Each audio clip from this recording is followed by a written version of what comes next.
Bonjour, Jules Lastenay en direct du European Business Day à Paris-Dauphine. Je suis avec Nadia Pelfig, bonjour, vice-présidente de la région Occitanie. Vous venez d'intervenir sur le thème de la croissance en Europe. Moi, la question qui me vient naturellement à l'esprit au moment de vous interroger, c'est en quoi l'Europe aide-t-elle la croissance dans votre région Occitanie? D'abord, évidemment, l'Europe aide la croissance au sens où nous sommes dans le marché intérieur et donc le marché permis dans cet espace-là est le premier marché de nos entreprises, sachant que les secteurs d'emploi en Occitanie, pour beaucoup d'entre vous, vous pensez que c'est premièrement l'aéronautique puisqu'on a le siège mondial d'Airbus. Or, c'est faux. Notre premier segment économique, c'est l'agriculture et l'agroalimentaire. Or, à l'évidence, les produits d'agroalimentaire sont dans des espaces plus restreints de diffusion et donc notre premier marché, c'est le marché intérieur européen. Et notre deuxième axe économique, c'est le tourisme. Et là encore, on est davantage sur du tourisme national européen que sur du tourisme international en termes d'accueil de structures en territoire. Donc non seulement il y a un produit, une balance commerciale qui existe avec nos autres régions européennes, mais il y a également le fait qu'on est en interaction sur les flux de compétences, sur les flux de formation. Nous, on est deuxième région française en matière de pôle universitaire. On a 260 000 étudiants en territoire Occitanie. Et à l'évidence, ceux-là s'inscrivent dans une dimension d'ores et déjà européenne. Le plus beau succès de l'Europe en termes d'approche des citoyens, c'est la question d'Erasmus, de ces mobilités internationales. Évidemment, quand vous avez le deuxième pôle universitaire de France, vous ne faites pas exception et vous encouragez l'ensemble de ces mobilités. À l'heure actuelle, la croissance repart plutôt en Europe. À l'échelle régionale, comment faire pour renforcer cette reprise et surtout là, ensuite la soutenir? Est-ce que c'est l'investissement la première priorité? L'investissement demeure toujours une priorité. La question, c'est vers quoi vous recherchez ce type d'investissement. Nous, on a déterminé deux vecteurs qui sont congruents avec les objectifs de l'Union européenne, que sont l'innovation et l'international.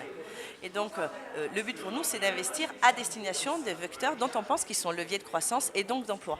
Parce qu'il y a un mot qu'il ne faudrait pas rendre absent de la dimension européenne, c'est faire de la croissance, oui, mais à quelle destination? Donc, à l'évidence, pour le maintien et l'augmentation de l'emploi, parce qu'on a des dynamiques économiques, mais également des jeunes qui se forment et qui chercheront une insertion sur le marché du travail. C'est à celle-là, à ceux-là, qu'on doit d'abord avoir la capacité de les intégrer sur le marché européen. Au niveau européen, il y a le plan Juncker, donc pour l'investissement, qui va bientôt être reconduit pour 2 années et demie supplémentaires. Je présume que l'Occitanie a fait partie des régions qui a bénéficié de cette impulsion. Y a-t-il un projet que vous aimeriez aujourd'hui évoquer qui a bénéficié de ce soutien européen? Non, et je vais vous dire pourquoi. Parce que le plan Juncker est d'intérêt parce qu'il est en soutien à l'économie européenne. Mais le plan Juncker intervient sans orientation stratégique particulière de l'Union européenne. Or, ce qui nous intéresse à nous, ce sont les fonds structurels dont on a une autorité de gestion. C'est l'ensemble des produits qui correspondent à des stratégies, à des orientations. Le plan Juncker, c'est de l'appui à du one-shot. Et donc moi, je pense qu'y compris dans le débat qui va s'ouvrir sur les perspectives pluriannuelles budgétaires et qui va s'ouvrir là d'ici quelques mois, la question qui va se poser, c'est le maintien de la politique de cohésion sur les territoires européens. Et pour les régions, et notamment la mienne, qui est 19e sur 275 régions d'Europe, ça sera éminemment important.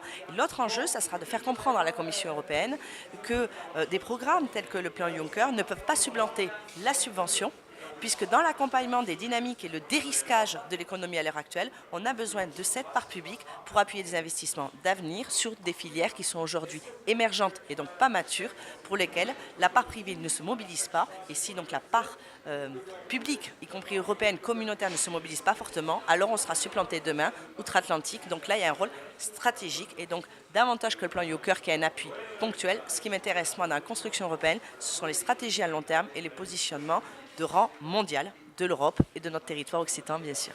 Je vous remercie beaucoup. Merci.